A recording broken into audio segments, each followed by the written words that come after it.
it's a small, intimate group, but we're grateful that you're here tonight.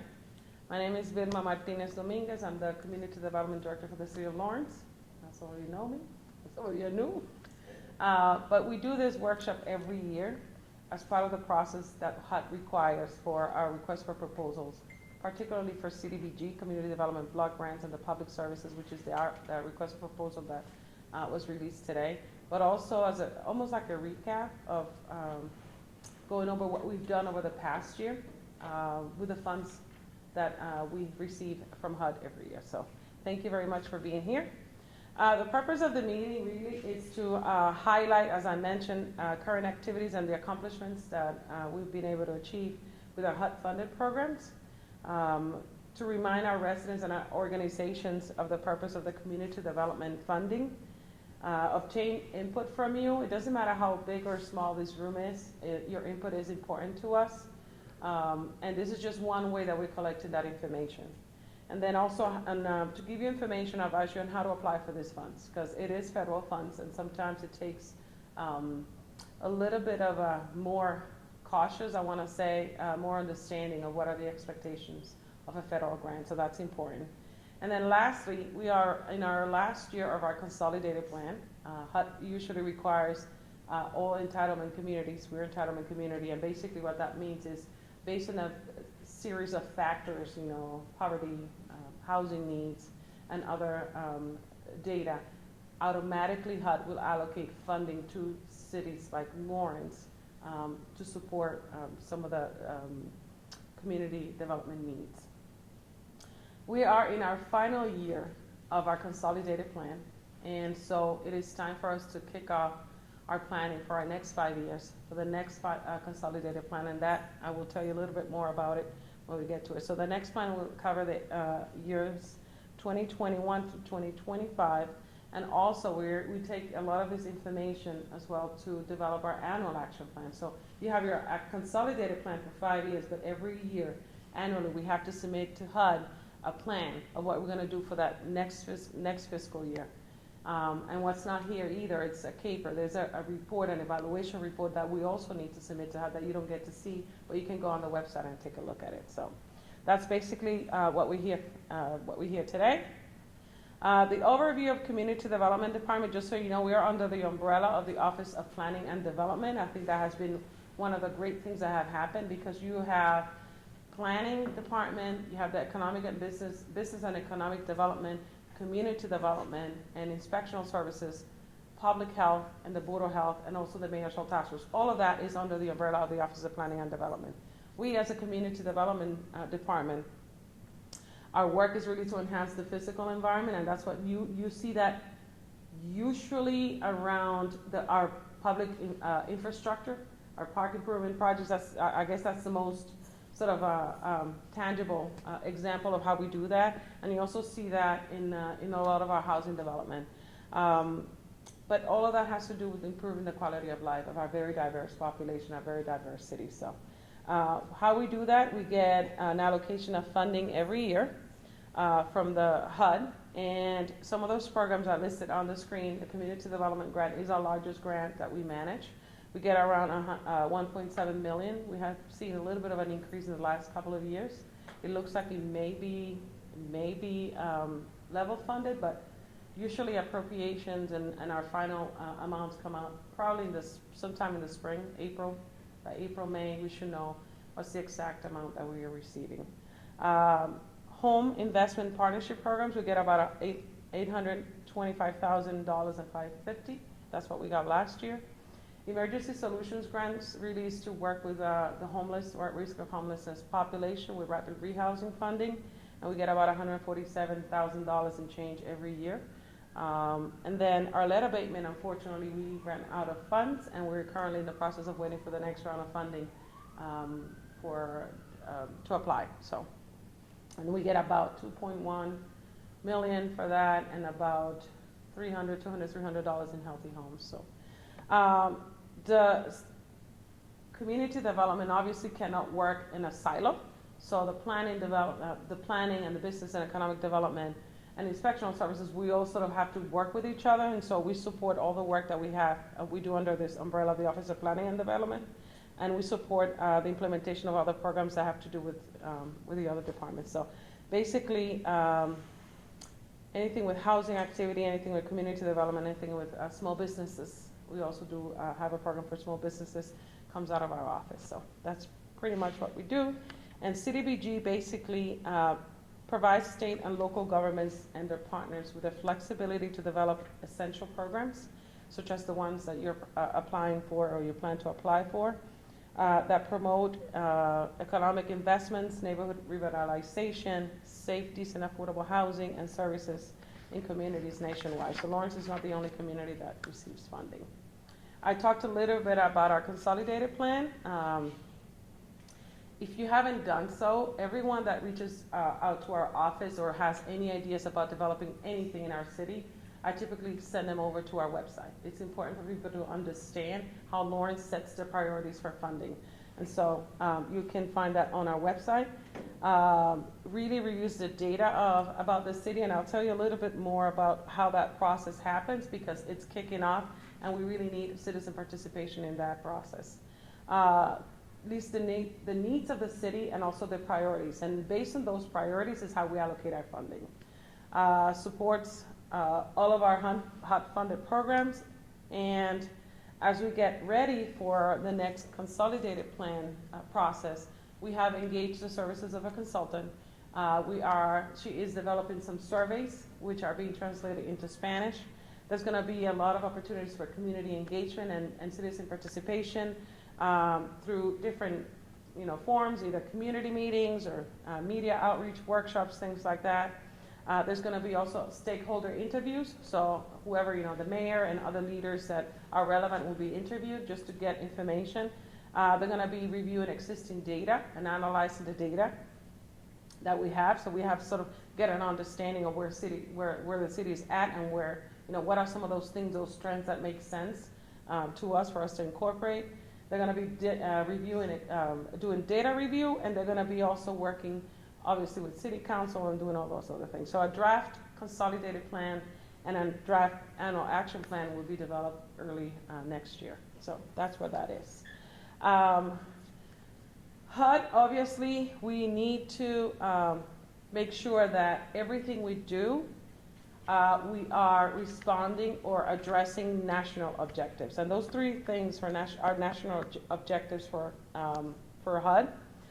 Creating suitable living environments, providing decent housing, and creating economic opportunities. So you see those buckets, and you see those buckets as I move forward with the presentation tonight, along with my sidekick, Sue Fink, who is a manager of financial administrative services. So the City of Lawrence identified in that plan 5 priorities. And this is important because as you apply for your grants, just pay attention to those priorities. Economic development, affordable housing, our public parks, which you'll see right now. I was just talking to Sue earlier. We have, in the last 2 years that I've been in this job, we have worked or been working in 5 different parks. So it's pretty intense, and we try to search for other funds from the state to make sure that we address those along with capital improvement plan monies and other sources of funding. Public services, which is what we're going to be focusing tonight, and homelessness services. And as you can probably appreciate, the issue of homelessness is a major issue across the nation. So Lawrence there's no difference there. And so we're trying to figure out how do we best allocate those funds to support that population. And so that's how we're doing it. I talked about the national objectives, so you can see them there, visualize them. The one thing that we hardly ever use really is the urgent need. It's only for federally declared disasters. So even though we had a gas explosion last year, it wasn't a federally designated disaster, and so we couldn't use it for that. But and then public service activities all fall under low to moderate income. So the goal is to really serve those people who are low and moderate income, and also certain pockets of the population that are most vulnerable. Community Development Block Grant, I talked about us as an entitlement community and how we get this funding. But some other activities that we focus on are neighborhood revitalization, economic development. We do that. The neighborhood revitalization, the way we address it is through a lot of our housing rehab programs. and also some of the special economic development activities that we do. We have a loan guarantee program that really supports small businesses who are starting up or who want to expand, and in exchange of that, they offer to do job creation. So we do know that job creation is important to our city. We want to make sure that our residents find a job and get a job locally, and that's important to us. So that's one way that we do that, and also to improve community facilities and services. So that's how we do this. And do you have any questions so far? What is this fiscal year? This is a fiscal year grant, right? Yes, so it runs as a fiscal year from July 1st through June 30th of the following year. So that what we're looking at right now, the application, it will be for July 1st of 2020 through June 30th of 2021. Obviously, you're going to learn more if you are a grantee or a subrecipient. You learn more about how that works, and particularly as far as submitting your payments, timing-wise, why that's important. We wanted to avoid get to the very end of the fiscal year. But if you're a grant writer, you know how that works. That's awesome. All right. So some of the accomplishments that we have, housing. Goal number one is really to expand housing options and increase sustainable home ownership. We do have a first-time home buyers program that every year we allocate around $200,000 to make sure that we support first-time home buyers who are low to moderate income with either down payment assistance or anything that would allow them to really afford that new unit that they have. Last year, we disbursed 325,000, right? So we had 5 brand new, newly constructed home ownership units. If you've seen them, that was in partnership with Lawrence Community Works. And it took a little while, but they are absolutely beautiful homes. They used a lottery system, a lottery process to select the new home owners. And we were able to assist, I think it was 2 or 3 of them, also with first-time home buyers. Because of there's a lot of nuances with HUD when you're putting money into a new housing development and also putting money into, supporting a first-time home buyer. So we have to revisit that, but it's very difficult because it's sort of, it's counterproductive when it comes to affordability and restrictions and all that. But we're really happy to see that new families are new homeowners in our city. So I know that building wealth for families is the most important thing. We have stabilized communities, neighborhoods. One of the goals is stabilize neighborhoods impacted by foreclosures. Thankfully, our foreclosure rates have been really, really low, and we didn't have to get into that, but we have been able to support a lot of the housing development. 2 examples, and I think I'm going to further down. The 2 examples are clearly the 5 Franklin, which is under construction right now, on phase 2. That's going to be 276 units of affordable housing and workforce housing that are going to be available.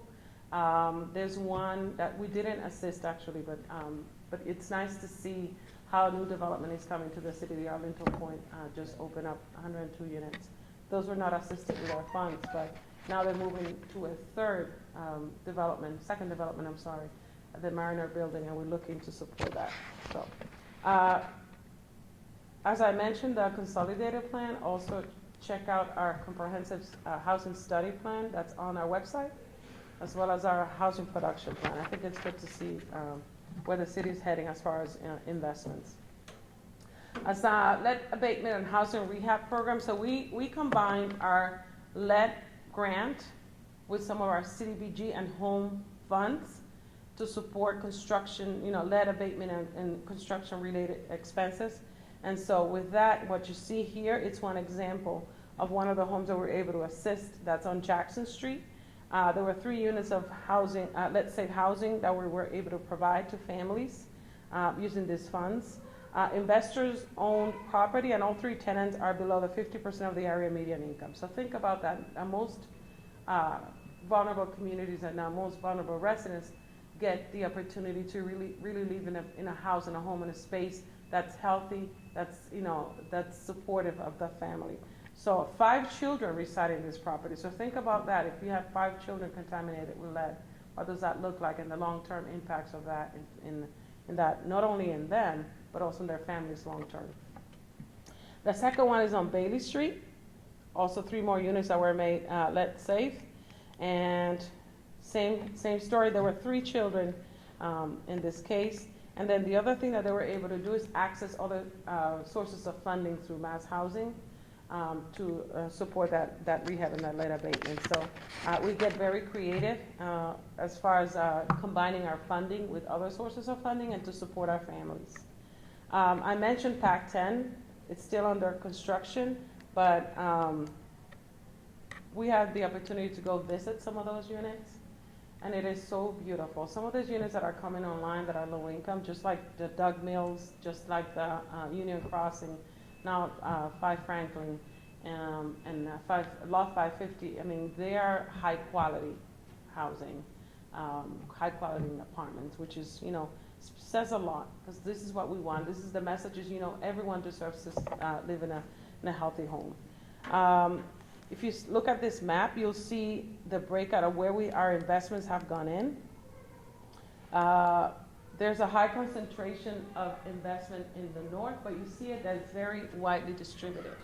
So it doesn't matter where people live. I think there's only one census tract where we have to be careful because it's considered to be above the required 80% area median income.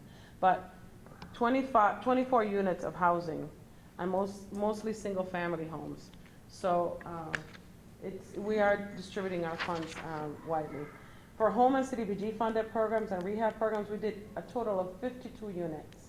And you have to think about the level, I mean, the amount of paperwork and conversations that need to happen with all these families to collect all this information. But I have an amazing team that is very devoted to the work that we do, and they take time and they make sure that they educate the families in the whole process, and that so that at the end of this whole process they get healthy home, right? For human development, that's mostly our public services to improve and increase the social and supportive services for low and moderate income individuals. There were 19 organizations funded last year.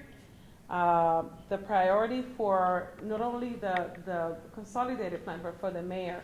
Mayor Rivera feels very strongly that one way to change things, to sort of move the needle forward and move that, you know, address some of the poverty gaps that we see, it's by doing 2 things: investing in our youth and investing in our adults. In our youth, a lot of the funding, if you see it in the RFP, it's for youth, either development, youth jobs, leadership skills, anything like that. And so there's a good bulk of the money that goes there. And the other one is adult education. And ESL is something that we see that's a great need. As many organizations that we see in the city, particularly for ESL 101, it's just a major need. That's still a need. There's still a gap there. But also the vocational English. We have one of our organizations who actually, when they teach the language, they're also teaching vocational skills, so that you're getting your job, like it's related to your job, the job that you're getting moving forward. So we had Canal Street Boxing, which was one of them. They were awarded about $5,000 to serve 5 people, but obviously that's not all they serve. Overall, they were successful in serving 40+ participants. And this is really for youth at risk, and it provides after-school support. So think about the discipline. Think about just what that represents for a kid that probably has nowhere else to go, because we do have very limited resources when it comes to youth services. Lawrence Family Development and Education Fund, they were provided about $15,000. They were able to serve. They were supposed to serve 15 individuals, but obviously they go above and beyond. 255 individuals participated in their citizenship and ESL classes. 96% of their students who completed the ESL pre and post test showed improvement. So you will see in that our money, the investment, is really actually making an impact. And then the Citizenship and Naturalization Program welcomed 18 new citizens, and 32 individuals completed their application and are waiting for decisions. So what does that mean? It's a major thing to become a citizen.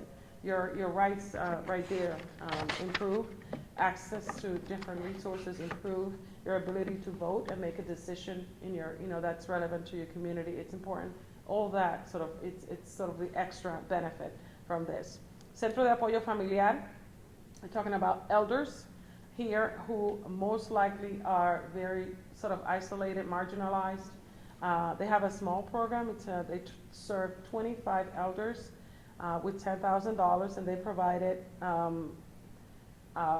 all kinds of different services. It's basically almost like it's almost like a group, right? Like a support group. Like they come together, they work with one another, they share.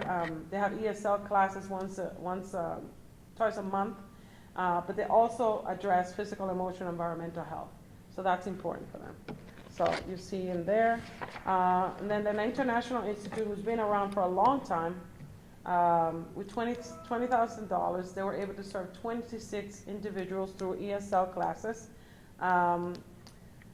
And students also that were tested increased 3 or more proficiency levels.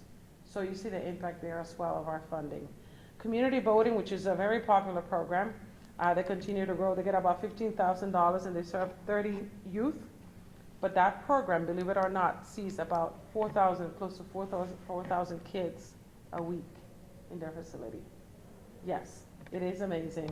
And they get a lot of free scholarships, and they're expanding their services. Every year they try something new. This year, which is very important, they actually receive water safety education.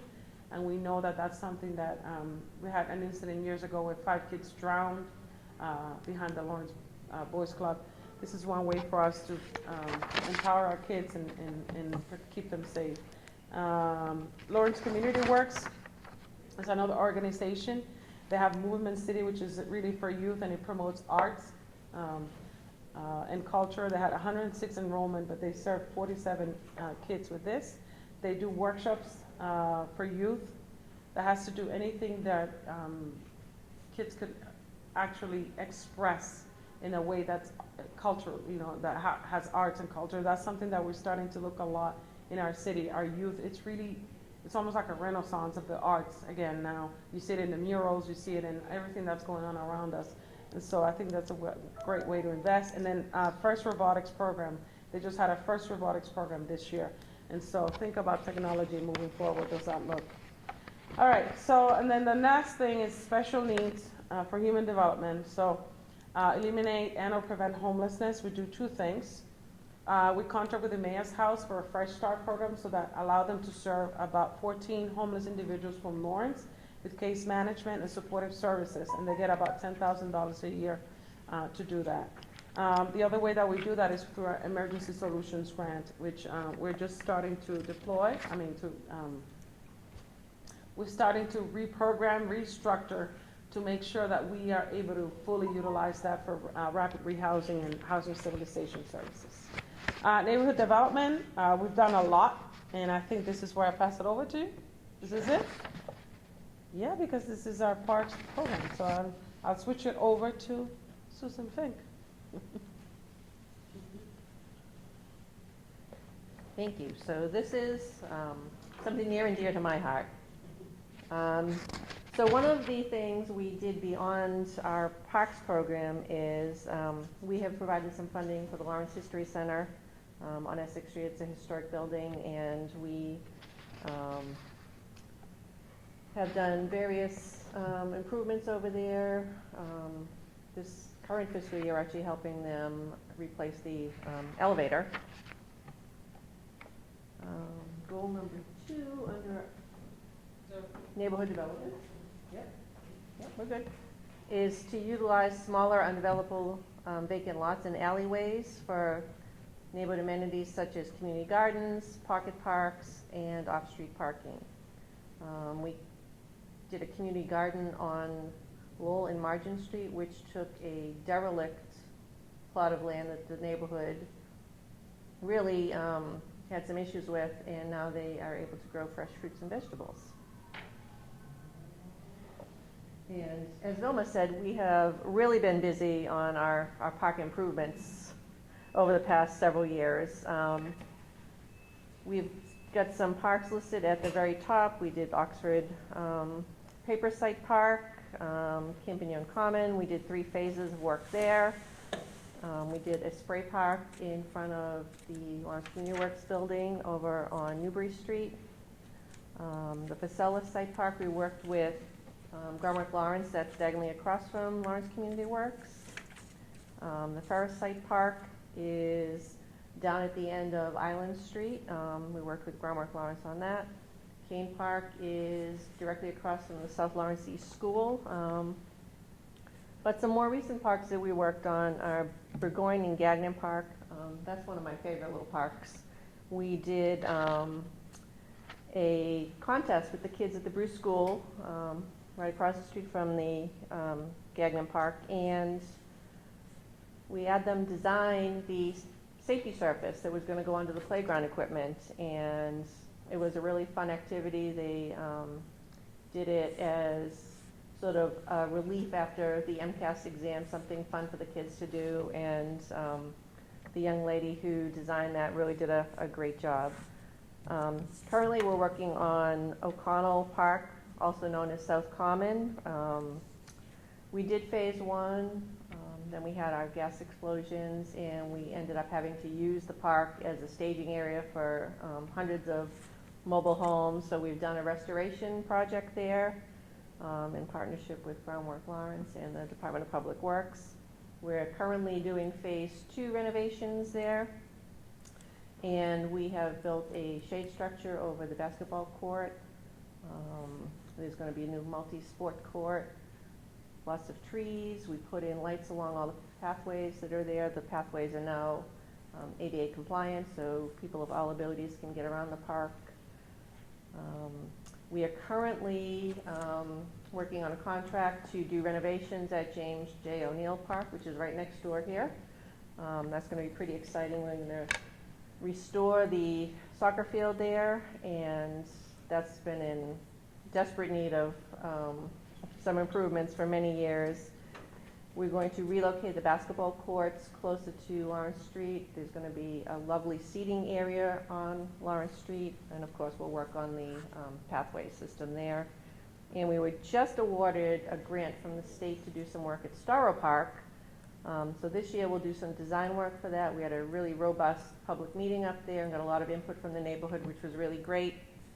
So that really helped us craft a well-written application for the state, and we'll start construction there sometime after July 1st.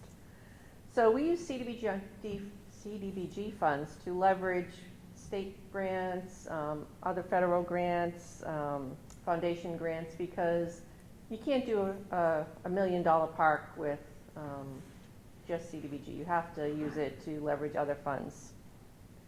We're on O'Neill, okay. So as you can see, the basketball court is very well used, but right now it's really in the center of the park. It's really not a great location, so we did have some discussions with some of the users of that, and we all felt that it would be better to move it closer to Lawrence Street, where more people could actually sit and watch the games going on. I did talk a lot about O'Connell Park. It's one of my favorite parks. I sort of get a nice feeling when I go over there. And it's named after a veteran, so that's always a nice thing. So some additional amenities that have been done there: the city repaved Market Street along the park. A new sidewalk was poured along Market Street because that was in deplorable condition. Because we're always wanting to encourage people to get out there and use the park and walk. A lot of people walk around O'Connell Park, and having decrepit sidewalks was not in the best interest. And next we're on to Burgoyne Park, which is over on West Street. And we were able to put in a giant climbing structure. It has a huge slide. Kids have a lot of fun there. And we're able to also put in a splash pad there, because kids need a place to cool off. It's been a really fun project. And we purposely chose some brighter colors because you need to add some life to a neighborhood. So the equipment is red, The spray park, the equipment there is yellow, and the surface there is a couple of shades of blue with some yellow, so it really adds a nice, bright touch to the neighborhood. All right, it's a tag team effort tonight. Back to Vilma. All right, so one thing that it's worth mentioning is that my background, it's social justice, health equity. And one of the things that I really want to focus on is how do we make our parks more inclusive? We're also an age-friendly community, meaning by 2035, the vast majority of our residents, and that's not just Lawrence, in a lot of places, are going to be 65 and older. So how do we plan ahead so that we can all age in place? And so as we're looking into our parks, we're looking at who is going to use the park? You know, is grandma going to come with her children? Is it going to be someone with a disability, both physical or cognitive? So right now we're looking at creating a universal playground for the O'Connell Park, South Common. And that's going to be sort of moving forward. To see the team now thinking that way and looking at things through that lens is really exciting for me. So as we look at Storrow, particularly Storrow Park, that was one of the things that we really talked about and say, how do we make sure that everyone can use this park regardless of the age? So that excites me because that speaks to my heart. It's my social justice background. HUD allocations, so I mentioned how much we've gotten over the years. We've seen a slight increase on CDBG funds, which is great news, and that's really part of the advocacy of the National Community Development Association, which we're part of, and also a lot of the providers, a lot of communities like us. We're doing a better job during National Community Development Week to showcase how we're investing our funding. And this year, I was really excited because we also did something different. We actually had a bus tour where we had state legislators and a member from the Congress be part of the bus tour to showcase some of the ways that we're investing our money. And so it really helps them sort of visualize how we're using our funding and how it's addressing the needs of the community so that they can actually in turn advocate at the federal level. Home funds, we've seen also, we saw an increase and then a decrease in the last couple of years. We're estimating that we're going to be level funded. So we'll know, and then the Emergency Solutions Grant, we're seeing probably the same level of funding that we're seeing this year. So for the action plan for FY21, which starts in July 1st of next year, what is our consultant analysis going to be using? And I may mention of this before, but a lot of HUD data. So HUD also collects a lot of data, and there's a report that I was looking at today on all the CDBG and the impact that it's having. It's good to have it, to take a look at it if you're interested, to see what's the impact, and also to get ideas about how you can also diversify your application. For these applications, we're hoping that every year you don't come back just for the same thing, but that you're building. So let's say this year you're applying to serve 10 youth in a particular program. Next year we're expecting that you're gonna figure out a way to expand that program or try something new within your department. That's the idea. We talked about how we use it to establish our priorities, to determine our funding and quantify our outcomes, measures, and goals, because we need to quantify those.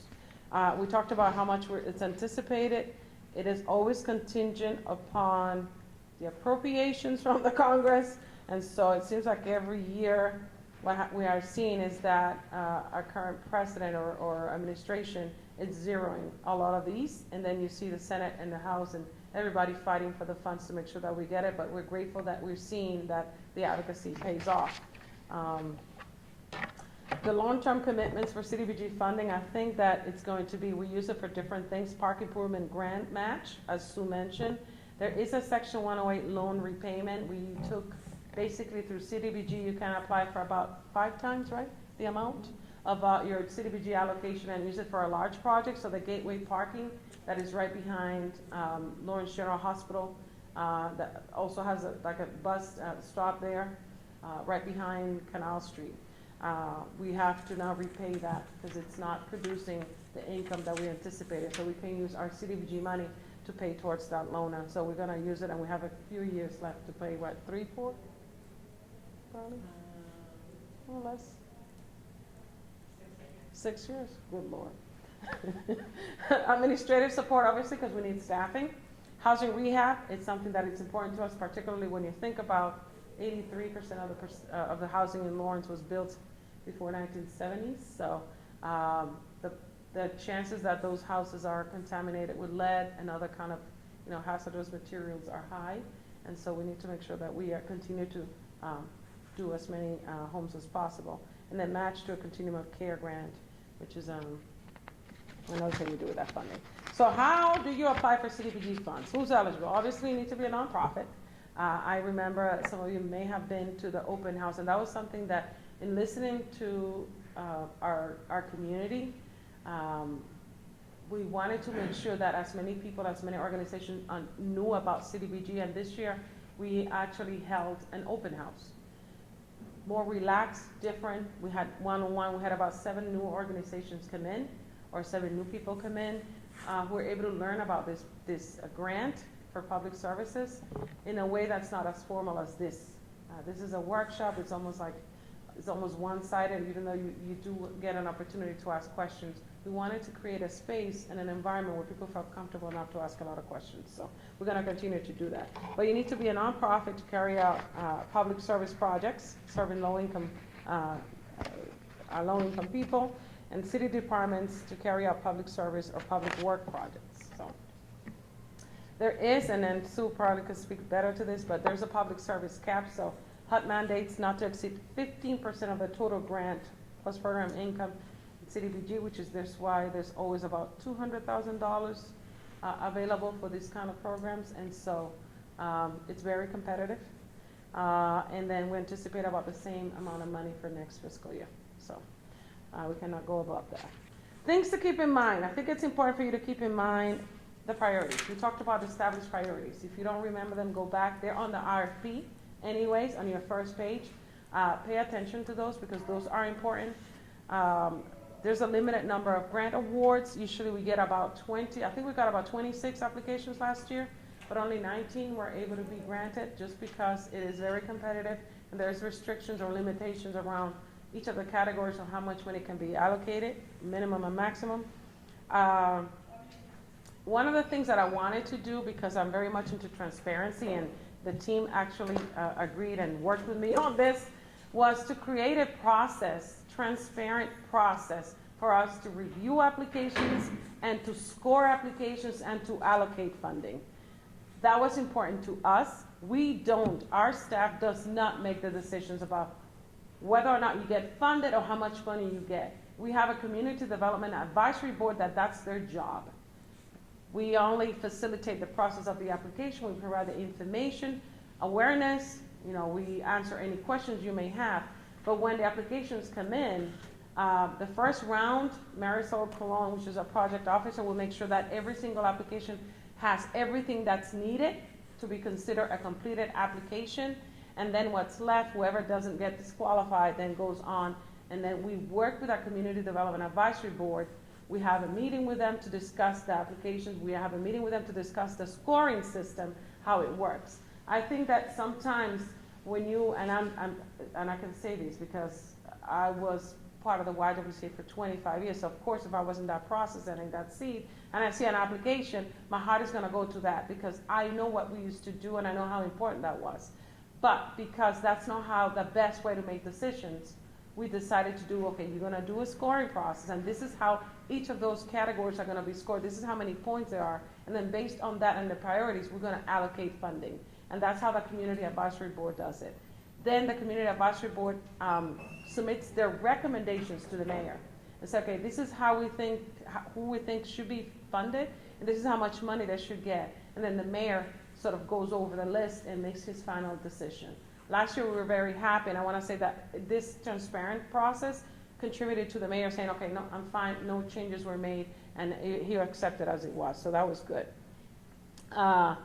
Recipients' performance with funded projects, it's important. If you get a grant, there'll be a workshop to go over how do you manage this grant and what is expected, what are the expectations around paperwork, reports, invoicing, all those things that you need to know to manage the grant the best way possible. It is a federal fund, it's a federal grant, heavily regulated, so just if you have any questions, don't hesitate and reach out to the staff. Compliance with only contractual requirements, and one of the things that we did this year, which we didn't do last year, is restrict the number of characters that you can type in. So now you're gonna see it. Two things were happening. We were getting these very, very lengthy applications, number one, and then two, because you do it online and you submit it to us, we couldn't see all the answers on the window, and then Marisol had to reach out to everybody to get copies. I mean, it was a lot of work, and so this year we said, okay, no. So I'm hoping that this process works. We work with our IT department to make sure that it's character restricted. So you're gonna get to the point where you won't be able to type anymore. And so keep that in mind as you're doing your application. It equalizes opportunities for everybody, and it makes it easier for the Community Development Advisory Board to go through the applications. Proposed funding, this is how it's broken down. Youth training and leadership, obviously there's a big chunk of money because that's a priority. So the most you can get for a grant is $30,000, and the least you can get is $10,000. Food, nutrition, and health, which I wish more people would take advantage of it. It's $20,000, 10 the minimum, 20 the maximum. Adult education, there's your other chunk, and there is an ESOL task force that was formed. So if you don't know anything about them, I think Fran Cirillo is still chairing it, right? So, but they can get anywhere between 10 and 30,000. Housing, counseling, and support, another place where we don't see a lot of track. And public facilities, rehab, one example was the Lawrence History Center. So it's a public facility that just got funding to help, replace their elevator. So that's what we were able to do with that. So that's what we do. And then there's two priority subjects, so youth and ESL, as I mentioned. So you'll see it. Requirements for the nonprofit. Evidence, and you're gonna see it on your first page. So you have two packages that you can access online. One is the instructions that tells you everything that is required for you to apply, what are eligible and ineligible activities, so you have a sense when you're putting together your application. Please review that instruction packet. It's very important. And then the other one is the actual RFP. Make sure that you read it thoroughly. There's slight changes every year, so don't automatically assume, okay, I know I've done this application several times, so I'm just gonna fill out the same way. Pay attention to those, because sometimes I know for a fact that I switched the order of two of the questions because it didn't make sense in the review process. So evidence that you have all your filings with the IRS, with the state. You gotta show that you're in good standing with the state, and that you have a DUNS number, that you are, your ducks are in a row, basically. And then any filings around finances. So if you have an audit, anything like that is important to have. And then the timeline for the CDBG. So today the RFP became available online. There's gonna be an application workshop on January 6th. So it's gonna be just specifically for this application. Not everything we went through today, but just specific to the application process. That's January 6th. Proposals are due by 3 p.m. February 7th. Absolutely important, because we timestamp applications. When you come in, bring yours, make sure that you got it before 3 o'clock or right at 3 o'clock. It is very difficult for us to have to turn people away, but we have to be fair across the board. So, presentations before you submit your application by the 7th, then the Community Development Advisory Board, it's a must, that you go before the CDAP, we call it CDAP, Community Development Advisory Board, to present your project. You're gonna have about 5 minutes, right? Is it 3 minutes? 3 minutes, sorry. 3 minutes to do your pitch. And then after that, they can ask any questions that you may have. But we've had people who actually, when I submitted their application, then didn't go to the presentation. That's a no-no.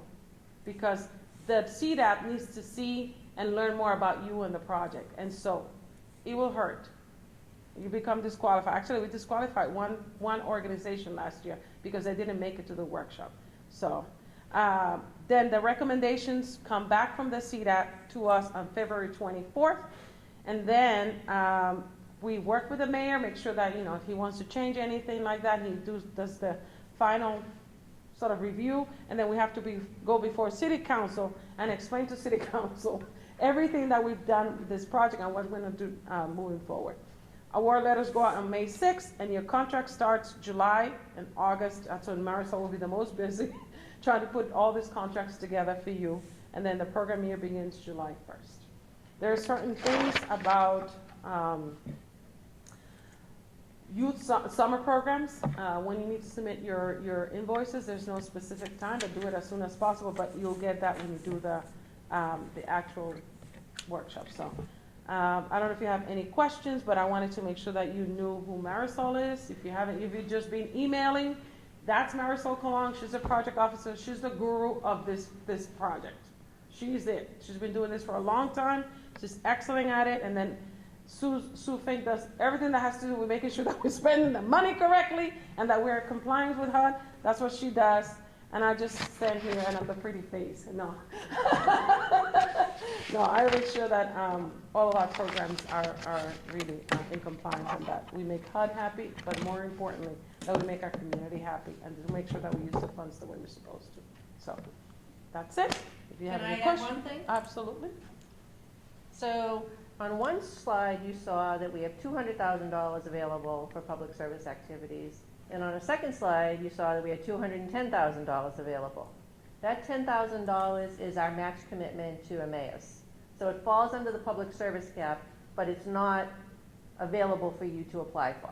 So we have $210,000 in public service funding, but we've already committed $10,000. So that's why there's a discrepancy in those two numbers. I wanted to make sure that people understood that. And here's our contact information. So you have questions? Yes. I have a question. I'm here on behalf of a new nonprofit that doesn't have much history at all. So we certainly have a DUNS number, SAM registration, IRS 501c3, but the 990 and filing the name report with the AG's office hasn't happened yet. I'll take this question. It's within the first year. Right. So all we would need is a letter from the executive director stating that exact information, that this is a brand new organization, the due dates for the filing have not come up yet, and that would suffice.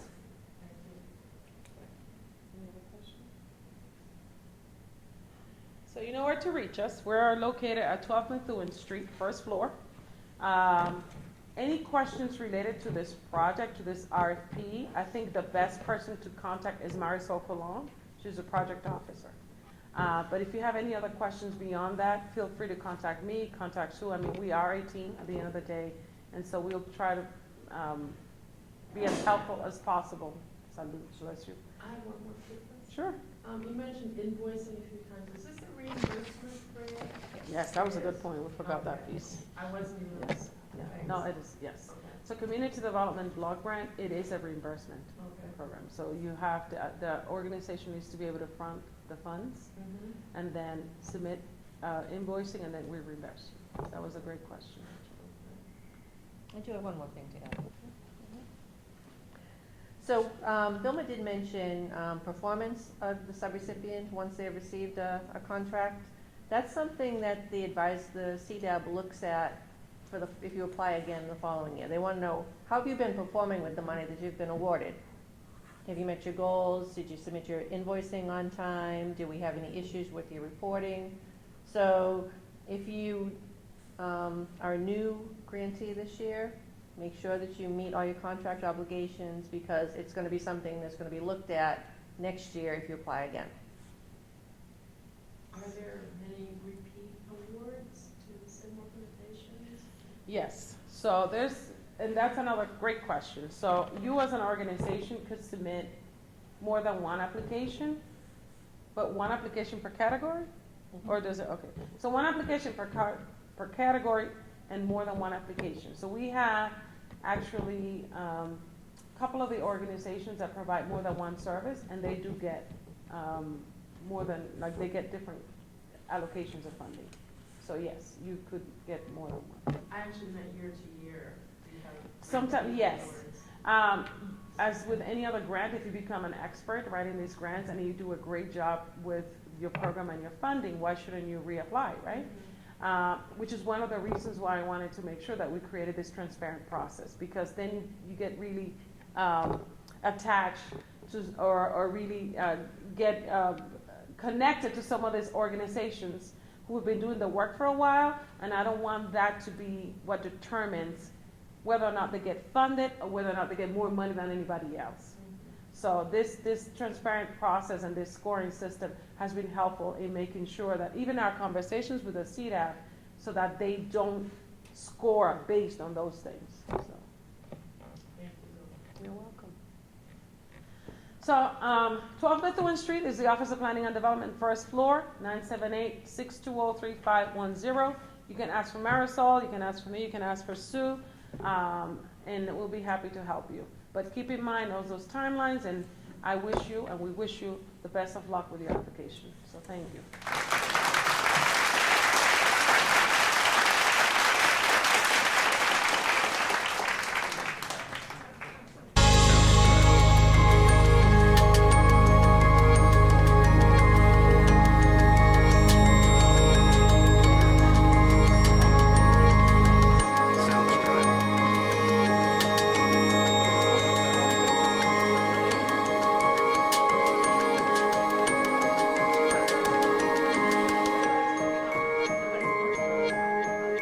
Sounds Drive.